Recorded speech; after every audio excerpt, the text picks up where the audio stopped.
So I chose to look at the AIDS epidemic in the U.S. for this vlog, and the whole video, or the whole time I was looking at it, I was referring to the picture of the why, what, how, and so I just kind of looked at everything from what category does that fit into, and how does what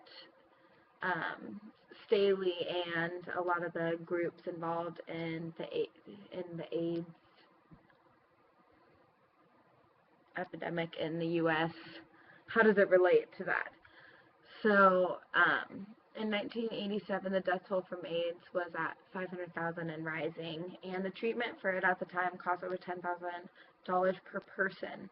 That was called AZT, and there's AIDS Coalition to Unleash Power that ACT UP started working with another company, TMD, and borrowing and using drug proposals in the science journals, and that meant that people were coming together and starting to work together towards a common goal of, hey, this is a serious issue, let's get awareness to this, let's get it out there to the public, let's make this known, let's make something happen. So I watched a video called How to Survive a Plague about this, and someone in the video said, what does a decent society do with people who hurt themselves because they're human, who smoke too much, eat too much, who drive too carelessly, who don't have safe sex? I think the answer is that in a decent society, they don't put these people out into pasture and let them die because they have done a human thing.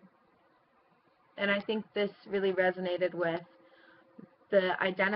with our class, because this identified a social need, a need for these people to have representation and to have protection, and for some kind of intervention.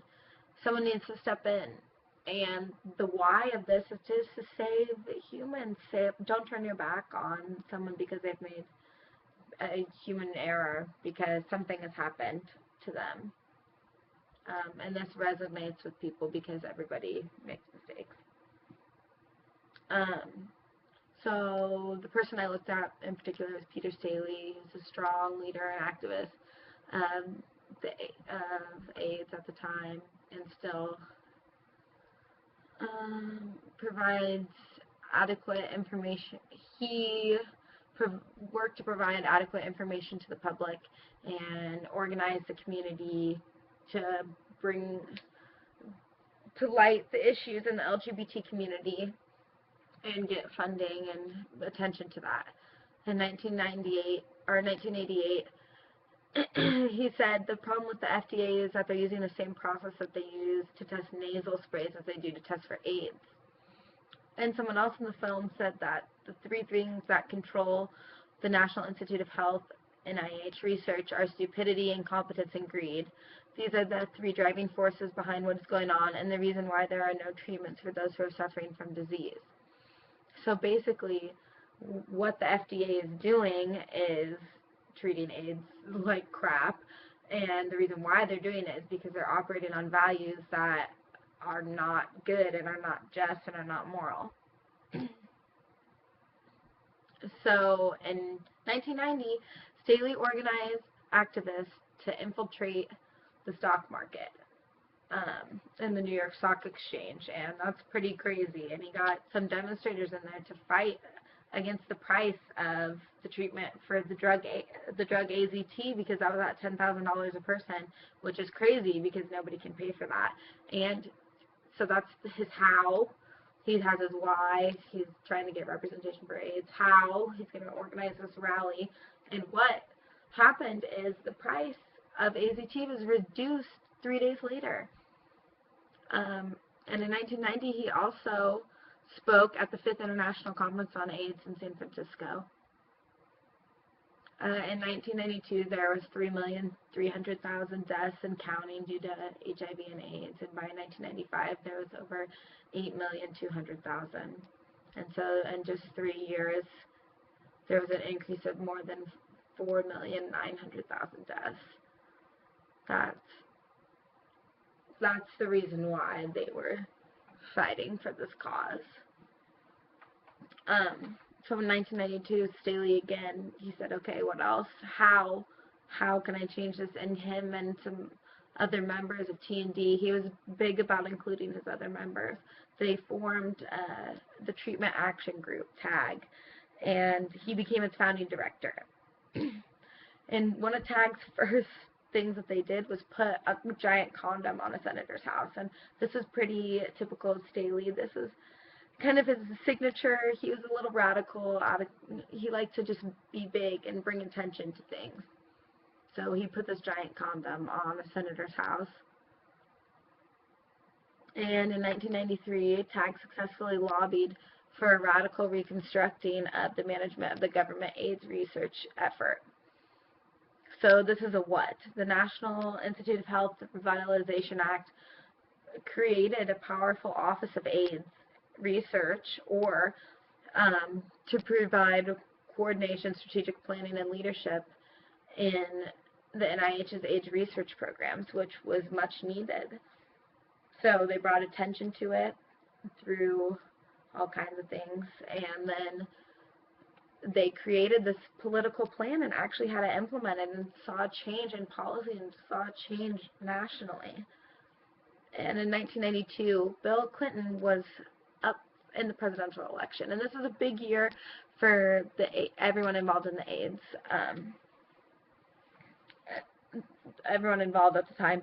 And this is because AIDS for the first time ever was an issue in a presidential campaign. Like, new light had been shed. People were actually paying attention. And an activist spoke up and said, George Bush, you will be defeated tomorrow, because we still believe that there's some justice to be served in the universe, and there's still some compassion in the American people. And this is just another reaffirmation of just why they're fighting for this. They're just continuing to push and continuing to reach out to the American people and let them know that they need to be compassionate and they need to feel for these people. And in 1994, Staley was appointed by President Clinton to the National Task Force on AIDS Drug Development. So this is how he's going to make changes once again, as he's gotten this position. He's now in this position where he can be innovative and he can do things and he can create actual changes. So in 2000, he launched a website called AIDSmeds.com, offering complete and easy-to-read treatment and information on living with AIDS. And it's still one of the most popularly and widely read sources for AIDS information, and that's a big deal, because being informed is half the battle. That's information that people didn't have before, and now they do, and that's a big deal. And that can help with stigma, that can help with all kinds of things. So that's a really great example of a what that Staley did. In 2004, Staley launched a personal ad campaign to bring attention to the crystal meth use that was rampant among the gay men of New York. And I'll get into it, but there's a whole reason why this is prevalent there. But he brought attention to it by he put $7,000 of his own money into these big ads that said, huge sale, buy crystal, get HIV free.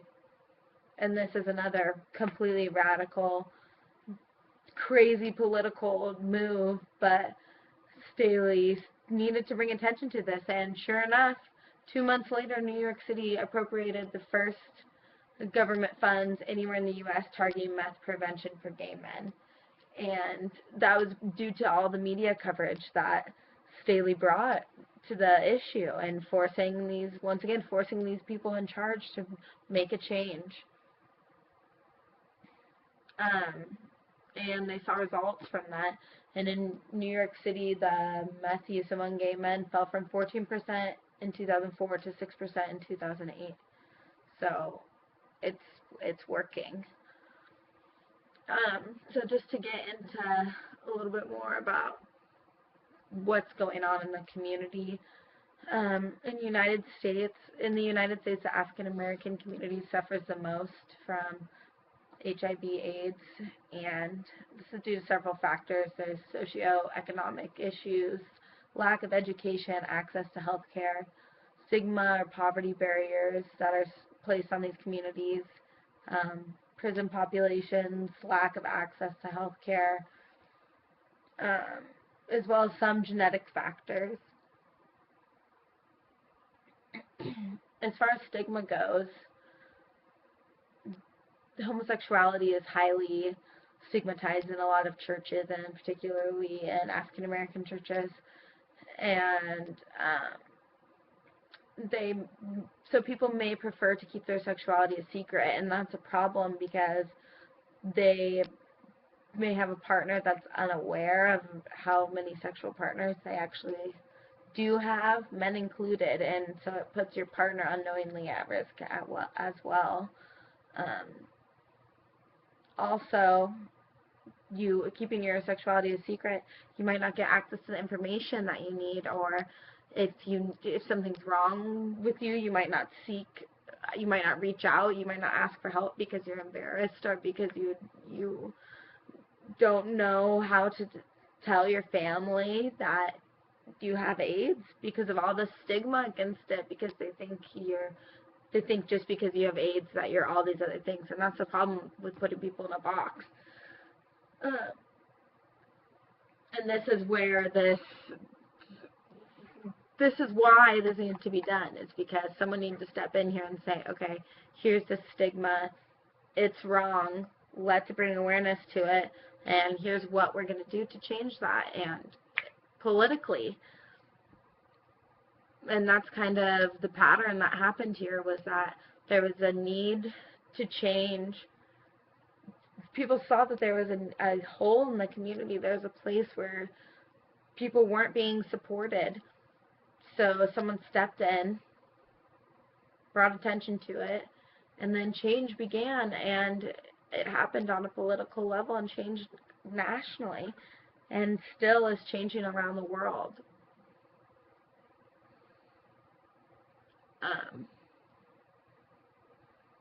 And this is also problematic to one's self-esteem, which can lead to many other issues, which includes the drug use, which is especially prevalent in really poverty-stricken areas, which once again are more predisposed to to AIDS exposure, just because of lack of health care and stigma and everything else. So it's all just one big cycle, which is exactly why somebody needed to step in.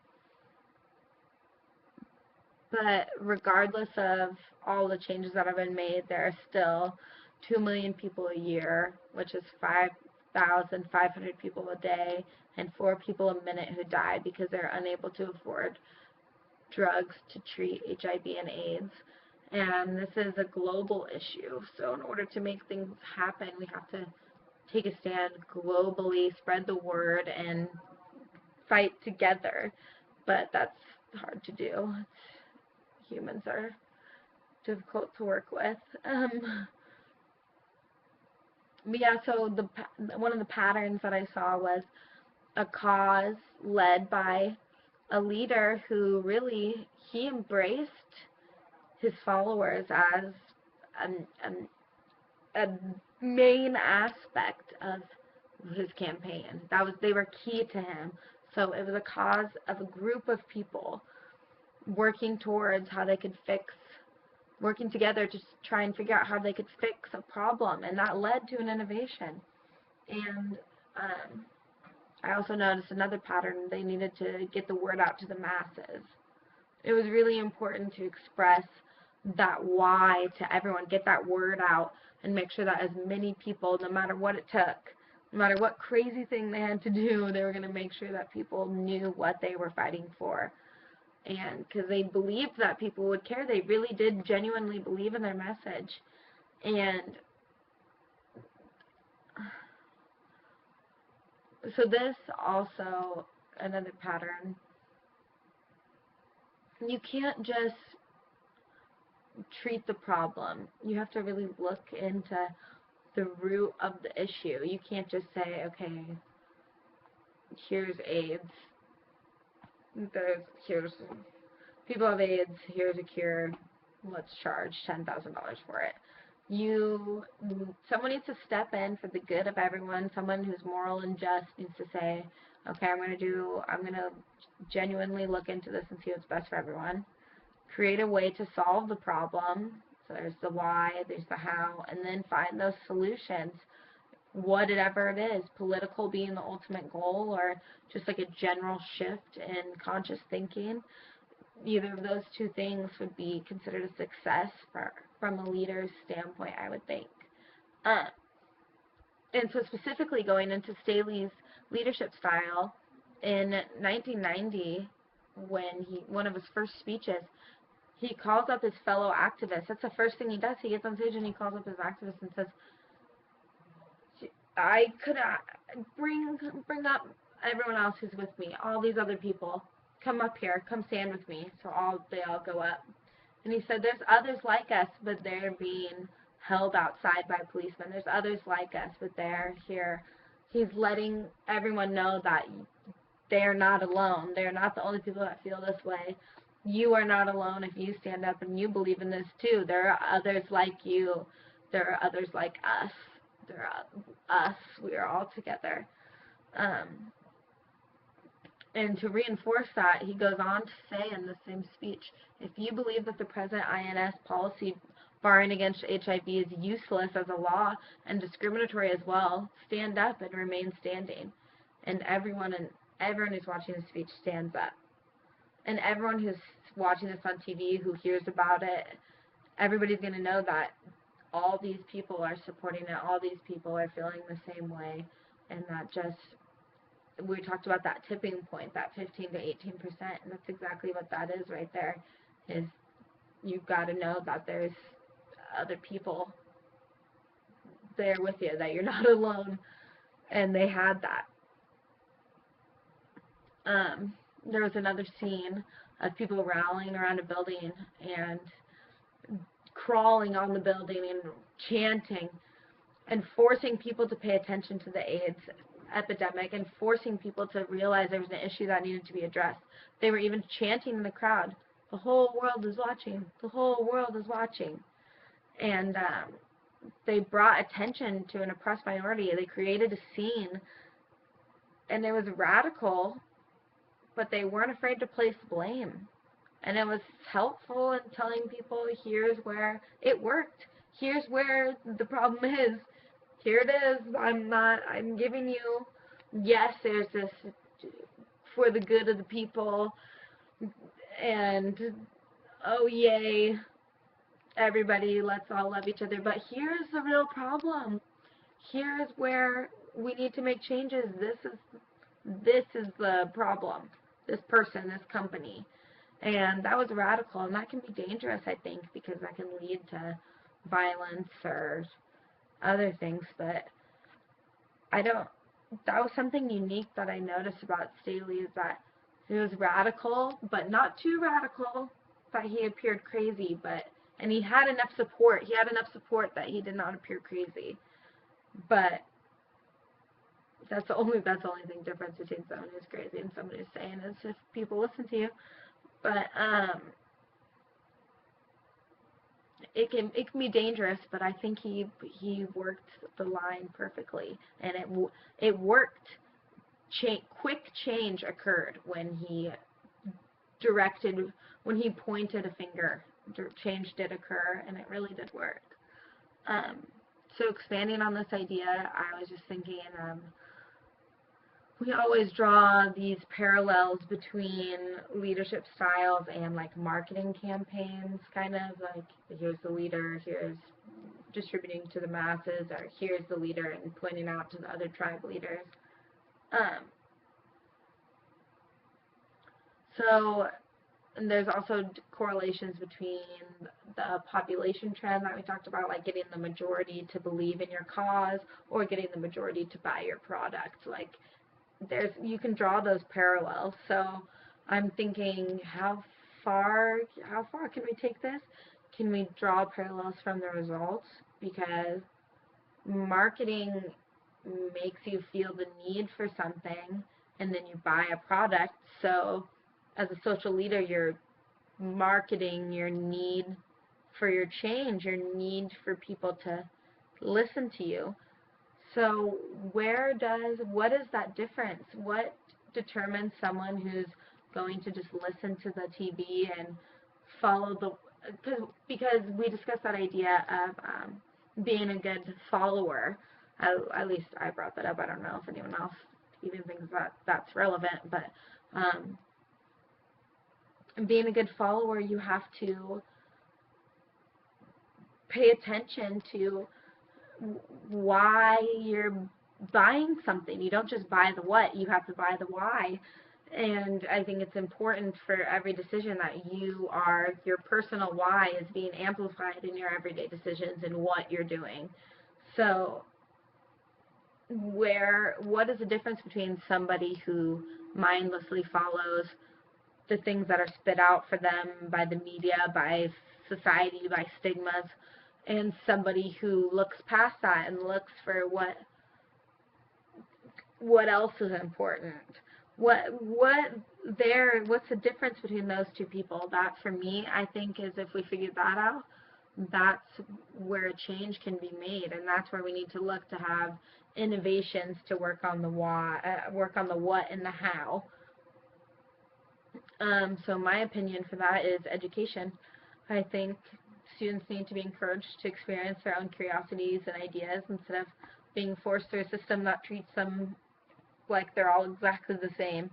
I'm not saying it's a teacher's fault at all. I love teachers. My mom works for a school district. I think teachers do the most important job in the world. You deserve all the respect, and you should be paid more than I could go on all day, but the system it treats everybody the same, and not a single child is the same. There's no two kids are alike, and you can't place people into boxes. And if you do put them into boxes, like in the AIDS community, we saw that trapped cycle of everything being oppressed and everything working against them. That's what happens when you put them in that box. Is they can fill it, but that's not always it's not a good thing. Um, so I think we just need to change the education system and encourage people to explore their own thoughts and ideas so that when they look at other things, they understand that there's motivation behind it. But yeah, I just think education in general would be a good thing for the average American to improve upon. But yeah. Okay. Well, happy break. Thanks for the term. I had a lot of fun. I'll see you around. Keep volunteering. Bye.